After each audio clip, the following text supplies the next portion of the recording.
ಹೃದಯಕ್ಕೆ ಆರೋಗ್ಯಕರವಾದ ಆಹಾರಗಳು, heart healthy foods and home remedies. ಹೃದಯದ ಆರೋಗ್ಯವನ್ನು ಕಾಪಾಡುವ ಮನೆಮದ್ದು ಮತ್ತು ಉತ್ತಮವಾದ ಆಹಾರಗಳನ್ನು ಕುರಿತಾಗಿ ಮಾಹಿತಿಯನ್ನು ನೋಡೋಣ.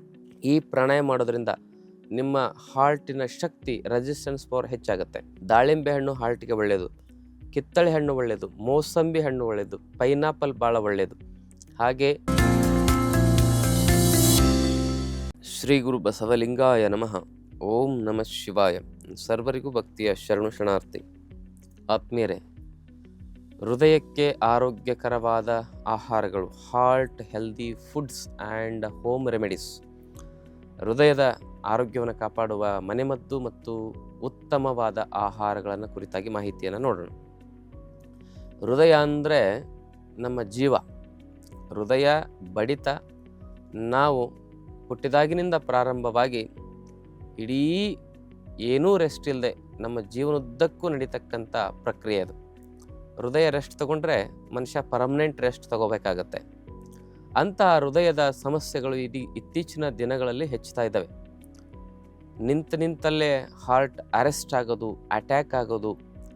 ಹಾರ್ಟ್ ಅಟ್ಯಾಕ್ ಆದರೆ ಹೇಗೋ ಬದುಕಿಸ್ಬೋದು, ಪ್ರಯತ್ನ ಮಾಡ್ಬೋದು, ಚಾನ್ಸಸ್ ಜಾಸ್ತಿ ಇರ್ತವೆ. ಹಾರ್ಟ್ ಕಾರ್ಡಿಯಾಕ್ ಅರೆಸ್ಟ್ ಆದರೆ ಬದುಕಿಸ್ಲಿಕ್ಕೆ ಆಗೋದಿಲ್ಲ. ಫ್ರ್ಯಾಕ್ಷನ್ಸ್ ಆಫ್ ಸೆಕೆಂಡಲ್ಲಿ ಮನುಷ್ಯನ ಪ್ರಾಣ ಪಕ್ಷಿ ಹಾರಿ ಹೋಗ್ತದೆ. ಹಾರ್ಟ್ ಕಾರ್ಡಿಯಾಕ್ ಅರೆಸ್ಟ್ ಅಂದರೆ ಏನಂದರೆ ಡಬ ಡಬ ಡಬ ಡಬ ಡಬ ಡಬ ಹೊಡ್ಕೊಳ್ತಾ ಇರ್ತದೆ ಹಾರ್ಟ್ ಬೀಟ್. ಎಷ್ಟಂದರೆ ಹಿಂಗೆ ಶೇಕ್ ಆಗ್ದಂಗೆ ಆಗ್ತದೆ. ಅಷ್ಟು 200-300ವರೆಗೂ ಸ್ಪೀಡ್ ಆಗಿಬಿಡ್ತದೆ. ಅದಕ್ಕೆ ಕಾರ್ಡಿಯಾಕ್ ಅರೆಸ್ಟ್ ಅಂತಾರೆ. ಅದಕ್ಕೆ ಯಾಕಾಗುತ್ತೆ ಅದು ಅಂತೇಳಿ ಜಂಕ್ ಫುಡ್ಡು, ಫಾಸ್ಟ್ ಫುಡ್ಡು ಸೇವನೆಯನ್ನು ಮಾಡೋದ್ರಿಂದ ವಿಟಮಿನ್ B12 ಕೊರತೆ, ವಿಟಮಿನ್ D3 ಕೊರತೆ, ಕ್ಯಾಲ್ಸಿಯಂ ಕೊರತೆ, ಆ ಕೊರತೆ, ಈ ಕೊರತೆ, ಅದಕ್ಕೊಂದಿಷ್ಟು ಮಾತ್ರೆ ತಿನ್ನಿ ಅಂತ ಹೇಳಿ ಅಡ್ವರ್ಟೈಸ್ಮೆಂಟ್ ಕೊಡೋರು ಜಾಸ್ತಿ ಇದ್ದಾರೆ. ಅಂತಹ ಮೆಡಿಸಿನ್ಗಳನ್ನು ತಿನ್ನೋದ್ರಿಂದ ಅಲ್ಲೇನಾಗುತ್ತೆ, ಟಾಕ್ಸಿಸಿಟಿ ಹೆಚ್ಚಾಗಿ ನಮ್ಮ ಆರ್ಟ್ರಿಗಳಲ್ಲಿ ಕ್ಯಾಲ್ಸಿಫಿಕೇಷನ್ ಆಗುತ್ತೆ. ಕ್ಯಾಲ್ಸಿಫಿಕೇಷನ್ ಅಂದರೆ ಏನು?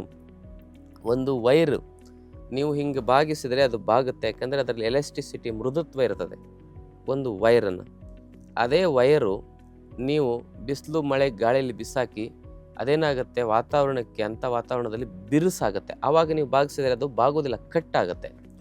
ಅಂದರೆ ಅದು ಬಿರುಸಾಗಿರ್ತದೆ. ಅದಕ್ಕೆ ಏನು ಹೇಳ್ತಾರೆ ಅಂದರೆ ಕ್ಯಾಲ್ಸಿಫಿಕೇಷನ್ ಅಂತ ಹೇಳ್ತಾರೆ. ನಾವಿಂಥ ಕೆಟ್ಟ ಆಹಾರಗಳನ್ನು, ಜಂಕ್ ಫುಡ್ಡನ್ನು ತಿನ್ನೋದ್ರಿಂದ, ಬೀಡಿ, ಸಿಗರೇಟ್, ಗುಟ್ಕಾ, ತಂಬಾಕು, ಸರಾಯಿ ಇಂಥ ದುಶ್ಚಟಗಳನ್ನು ಮಾಡೋದ್ರಿಂದ ನಮ್ಮ ಆರ್ಟ್ರಿ ಮತ್ತು ವೇನ್ಸ್ಗಳಲ್ಲಿ ಕ್ಯಾಲ್ಸಿಫಿಕೇಷನ್ ಆಗುತ್ತೆ.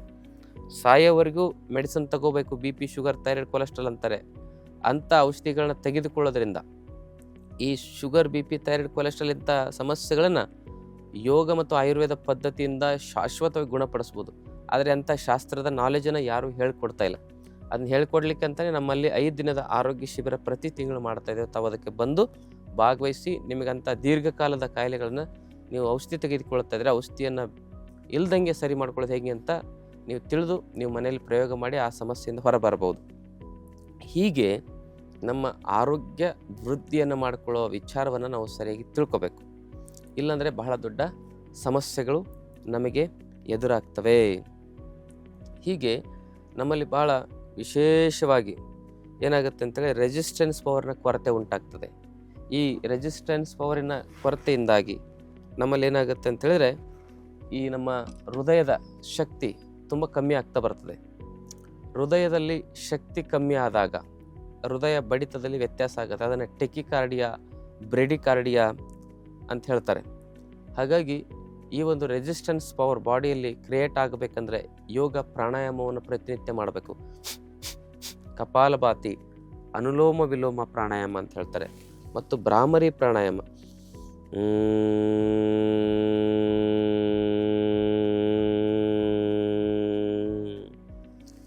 ಇದರ ಬಗ್ಗೆ ವಿವರಣಾತ್ಮಕವಾದ ವಿಚಾರಗಳನ್ನು ನಾವು ಹೇಳಿದ್ದೇವೆ. ನೀವು ಯೂಟ್ಯೂಬ್ನಲ್ಲಿ ವೈದ್ಯಶ್ರೀ ಚನ್ನಬಸವಣ್ಣ ಕಪಾಲಭಾತಿ ಪ್ರಾಣಾಯಾಮ, ಅನುಲೋಮ ವಿಲೋಮ ಪ್ರಾಣಾಯಾಮ ವೈದ್ಯಶ್ರೀ ಚನ್ನಬಸವಣ್ಣ, ಭ್ರಾಮರಿ ಪ್ರಾಣಾಯಾಮ ಅಂತ ಸರ್ಚ್ ಮಾಡಿದರೆ ಅದರಲ್ಲಿ ನಮ್ಮ ಹೆಸರು ನೀವು ಮುಂದೆ ಸರ್ಚ್ ಮಾಡಬೇಕು. ಅಂದರೆ ನಾವೇ ಹೇಳಿರೋ ವಿಡಿಯೋ ನಿಮಗೆ ಸಿಗ್ತದೆ. ಆ ಒಂದು ವಿಡಿಯೋಗಳನ್ನು ನೀವು ಗಮನಿಸಿ ಈ ಕಪಾಲಭಾತಿ ಅಂದ್ರೇನು, ಅನುಲೋಮ ವಿಲೋಮ ಅಂದ್ರೇನು, ಭ್ರಾಮರಿ ಅಂದ್ರೇನು, ಇದಕ್ಕೆ ಯಾಕೆ ಮಾಡಬೇಕು, ಹೇಗೆ ಮಾಡಬೇಕು, ಎಷ್ಟೊತ್ತು ಮಾಡಬೇಕೆಲ್ಲ ಹೇಳಿದ್ದೇವೆ. ಈ ಪ್ರಾಣಾಯಾಮ ಮಾಡೋದ್ರಿಂದ ನಿಮ್ಮ ಹಾರ್ಟಿನ ಶಕ್ತಿ, ರೆಸಿಸ್ಟೆನ್ಸ್ ಪವರ್ ಹೆಚ್ಚಾಗುತ್ತೆ. ನಮ್ಮ ವೈಟಲ್ ಆರ್ಗನ್ಸ್ಗಳಲ್ಲಿ ಮುಖ್ಯವಾಗಿ ಮೆದುಳು, ಶ್ವಾಸಕೋಶ, ಹೃದಯ, ಕಿಡ್ನಿ, ಲಿವರ್, ಈ 5 ಅಂಗಗಳು ಬರ್ತವೆ. ಈ 5 ಅಂಗಗಳು ರಿಪೇರಿ ಆದರೆ ಅದನ್ನು ಸರಿ ಮಾಡೋದು ಅತ್ಯಂತ ಕಷ್ಟ ಆಗ್ತದೆ. ಅದಕ್ಕಾಗಿ ಮೊದಲೇ prevention is better then cure ಅನ್ನಂಗೆ ಮೊದಲೇ ಅದಕ್ಕೆ ಪರಿಹಾರವನ್ನು ಆ ಸಮಸ್ಯೆ ಆಗದಾಗೆ ನೋಡ್ಕೊಳ್ಳೋದು ಒಳ್ಳೆಯದು. ಮತ್ತು ದಾಳಿಂಬೆ ಹಣ್ಣು ಹಾರ್ಟ್ಗೆ ಒಳ್ಳೆಯದು, ಕಿತ್ತಳೆ ಹಣ್ಣು ಒಳ್ಳೆಯದು, ಮೋಸಂಬಿ ಹಣ್ಣು ಒಳ್ಳೆಯದು, ಪೈನಾಪಲ್ ಭಾಳ ಒಳ್ಳೆಯದು. ಹಾಗೆ ಸೋರೆಕಾಯಿ ಜ್ಯೂಸು, ಬೂದುಕುಂಬಳಕಾಯಿ ಜ್ಯೂಸು ಇದು ಹಾರ್ಟ್ ಹೆಲ್ತ್ಗೆ ಬಹಳ ಒಳ್ಳೆಯದು. ಅದಷ್ಟೇ ಅಲ್ಲದೆ ಹೆಸರುಬೇಳೆ ಮತ್ತು ಸಿರಿಧಾನ್ಯಗಳ ಕಿಚಡಿ ಇದು ಹೃದಯಕ್ಕೆ ಭಾಳ ಒಳ್ಳೆಯ ಆಹಾರ ಆಗ್ತದೆ. ಹಾಗೆಯೇ ಹುರುಳಿಕಾಳಿನ ಒಂದು ಪಲ್ಯ ಮತ್ತು ಹುರುಳಿಕಾಳು ಕುದಿಸಿ ತೆಗೆದಿರ್ತಕ್ಕಂಥ ಆ ಒಂದು ಹುರುಳಿ ಕಟ್ಟಿನ ಸಾಂಬಾರು ಇದು ಕೂಡ ಹಾರ್ಟ್ಗೆ ತುಂಬ ಒಳ್ಳೆಯದು.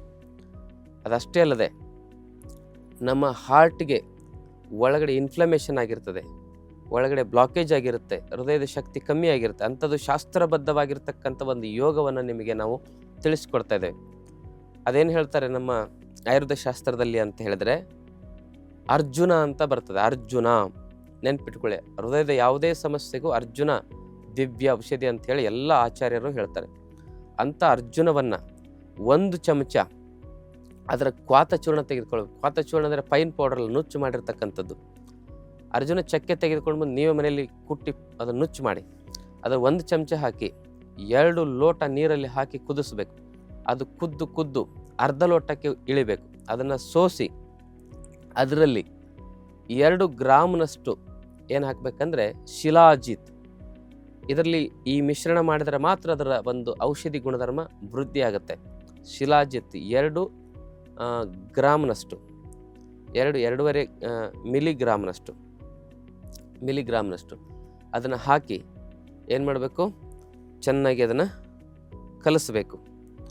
ಕಲಸಿ ಅದರಲ್ಲಿ ಒಂದು ಅರ್ಧ ಗ್ಲಾಸ್ ಹಾಲನ್ನು ಸಹ ಬೆರೆಸಿ ಅದನ್ನು ಸೇವನೆ ಮಾಡಿದ್ರೆ ಹೃದಯಕ್ಕೆ ಸಂಬಂಧಪಟ್ಟ ಯಾವುದೇ ಸಮಸ್ಯೆ ಇದ್ದರೂ ಸಹ ಅದರಿಂದ ನಿವಾರಣೆ ಆಗ್ತವೆ. 100ಕ್ಕೆ 90% ಜನರಿಗೆ.